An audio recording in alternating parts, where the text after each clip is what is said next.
All right, so the Toronto Maple Leafs signed Alexander Kerfoot and Cody Ceci to contracts. Let's talk about that. Now, this video is coming out a bit later after the news was released. That's because I had some questions that needed to be answered about Cody Ceci's contract, and here we are. Let's start with Alexander Kerfoot first, though. Now, talking about the player, he plays mostly center and he plays left wing, arguably a top six forward. He's 175 pounds, 5'10", from Vancouver, British Columbia. He shoots left and he's 24 years old. Last season, in 78 games, he had 15 goals, 42 points, and was a -9. The season before that, in 79 games, he had 19 goals and 43 points and was a -7. Now, the outlook on Kerfoot is he's a great face-off man at over 56% right there. He's also a real active defensive zone puck retriever, so that's a huge plus for the team as well. And he averaged over half a point a game with the Avalanche. Mind you, because the Leafs will most likely use him as a replacement for Kadri on the third line center, he will probably start a lot more in the defensive zone than not. So that may affect his point per games.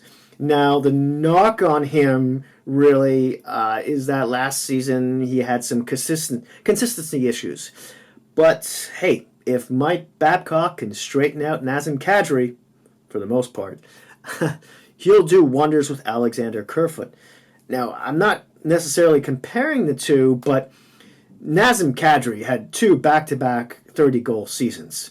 Avalanche have now got a second-line center, which he's better suited for, before John Tavares came in and pushed him down to the third-line center in Toronto last season. Kadri could very well hit that mark again.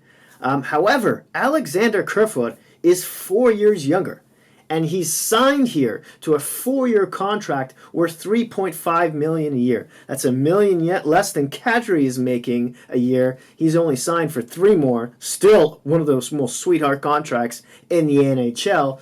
But you could also debate that Kerfoot hasn't hit his ceiling yet either, especially seeing as how he'll most likely be playing with Kasperi Kapanen and Trevor Moore on the wing. Trevor Moore is just a rambunctious forechecker and backchecker, and Kasperi Kapanen is not only is he defensively responsible, but he's the fastest guy on the team. He's got wheels. That third line should be a real dynamic force for Toronto, even without Kadri in the lineup there. Now, of course, Barry steps into that equation too, and he's only there for one more season, and then we could talk all about their defense maybe more another day. But let's move on to Cody Ceci. Now, they signed him. Oh, let me go over his stats with you here first. He's a right shot, right defenseman. He's 25 years old. He's from Ottawa, Canada. He's 6'2", 209 pounds. Good size and everything. Skates well for the most part. Now, they signed him to a 1-year, $4.5 million deal. Breathe. I was pretty livid after hearing that. I don't even think the guy is worth half of that. Just look at his stats alone. Last season, in 74 games, he had 7 goals, 26 points, 26 points, not 26 points. It's a kind of mix of Italian there. He was a -22. The season before that, he had 5 goals, 19 points, a -27. The season before that, 17 points, -11. You see where I'm going with this? Now, in 6 seasons with Ottawa, he was a plus player only once, and 26 points is his ceiling so far. Could he pot more points with the Leafs? Yeah, sure, but he's a huge defensive liability in the defensive zone, in his own zone. He's a turnover machine. It's unbelievable. And I was just so shocked to hear this number.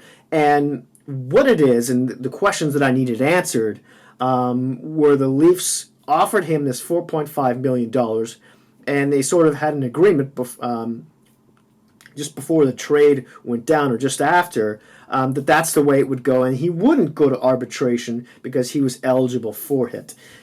Now, the belief was by Toronto that he might get more money, if you can believe that, than $4.5 million. Just crazy. How can you look at you look at this statistics and you just I don't understand it. In any case, I had an exchange with Jeff Villette on Twitter, and he sent me an article in which I'll put a link down in the description box below. You can take a peek at it. Looks at all his stats. Next to different pairings and times of the season and so on and so forth. I'm sure you'll find it interesting. Now, last year with Ottawa, he took them to arbitration. Ottawa walked in with saying they wanted to sign him for $3.35 million. And a lot of people were shocked that that was so high. They thought they would go much lower than that because of his stats. And so his ask was $6 million, believe it or not, and the arbitrator decided on 4.3 over 1 year. and now one of the big things the arbitrator looks at, I'm trying not to hyperventilate here, by the way, is toll on ice. Is ice, how much did he play per game? Now, Cody Ceci, in his defense, ranks 40th in the league in this department, and he was averaging over 22 minutes and 33 seconds a game. That's a lot of minutes for this caliber of player. He was really, I want to say he was mismanaged in Ottawa, and he's just really thrown into the fire, sink or swim sort of situation, and he sank like a stone.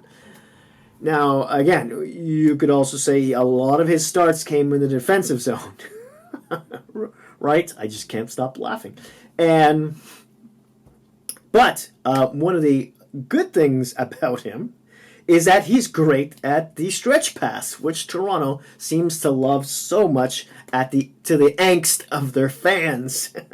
Because they're high-risk moves, and they generally don't work nearly as much in the playoffs. They lead to a lot of turnovers. This is why Toronto had such a big problem with Jake Gardiner. Yeah, I know they want him back, and he's a great skater, even at 28, blah, blah, blah. But he was prone to big mistakes in high stakes situations, again, especially in the playoffs. And so here we go with Cody Ceci. and at first I thought, okay, Toronto is most likely, they're going to put a lot of big signing bonuses in this, right? And so they'll basically pay him most of his salary right off the bat, maybe even before the season starts, so that he's, there's a quarter of his salary left to pay throughout the year. That way, after Travis Dermott comes back from injury in November, so because of his shoulder, they can try and trade Cody Ceci, get some value from it, a draft pick, or maybe another, bottom pairing defenseman of some sort, who's a bit more better in his own zone, which is really what Toronto needs. I mean, Barry's great and everything, offensively speaking, but they need a two-way, more of a defensive style defenseman, kind of like on the lines of Jake Muzzin, which is why a lot of people were so adamant that Leafs trade for Pesce from the Carolina Hurricanes. He was much better in his own zone, much more responsible. Anywho, I'm back. Let me backtrack here for a second. So here you have Ceci, and you think, okay, this is what Toronto's going to do, right? Mind you, Dermott was a left shot defenseman, playing the left side. However, towards the end of last season, he played a lot on the right side. So the train of thought was, okay, you get rid of Ceci, you trade him out, Dermott comes back from injury, maybe you pot him in on the right side. But you think about the pairings there too, and or they could bring up one of their great prospects in Timothy Lindgren, who plays the right side, sometime in December or whenever they trade him, and see how he does. That's a little iffy too. I think Toronto wanted Sandin and Lindgren to maybe marinate for another year in the AHL at least, and bring them both up next season. We'll get to that in a second as well.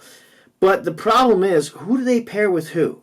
You're not going to pair Barry with Riley. That's probably not going to happen. They're two similar player, albeit Riley's a much more responsible defensively speaking, and there's just not enough puck for the two of them, really. So the most likely pairing would be Barry and Muzzin. Barry would have some more sheltered minutes. Obviously, he would get play on either the one or the second power play. Because Jake Muzzin is more of a defensively stay-at-home defenseman, responsible in his own zone, all that kind of thing. So that means Cody Ceci would have to play on the first pairing. Because who else do they have? Justin Hall, who played like 3 games last year? Yeah, so you see what the issue is. If they did bring in, Dermott, after his injury, they're not going to slot him in on his offside on the first pairing with Riley and then put Ceci, on the bottom pairing. Anyways, there's no bonus in his contract anyways. There's none. So it's going to be much harder if they want to trade him. Unless, of course, he proves us all wrong, comes out of his shell, plays spectacularly on both ends of the puck, and the Leafs cash in, or they just decide to keep him throughout the year. How can you say this is a defense that you can run all the way through the Stanley Cup with? There's lots of offense in it now, but besides Jake Muzzin, they need more defensively responsible defensemen, and they're going in the opposite direction with Ceci. And I'm just that money just amazes me. 4.5 because of total ice time. That's one of the big things they look at. The arbitrator. I'm baffled. As always, I would love to hear what you have to think about this whole thing, about the signings of Alexander Kerfoot and Ceci. How this went down, where do you see it going throughout the year? And don't forget, I'll leave that Jeff Villette, he's an analyst. I'll leave his link to that Cody Ceci article in the box down below. Thank you so much for watching. It's a long video. Hit like and subscribe, and I'll see you soon.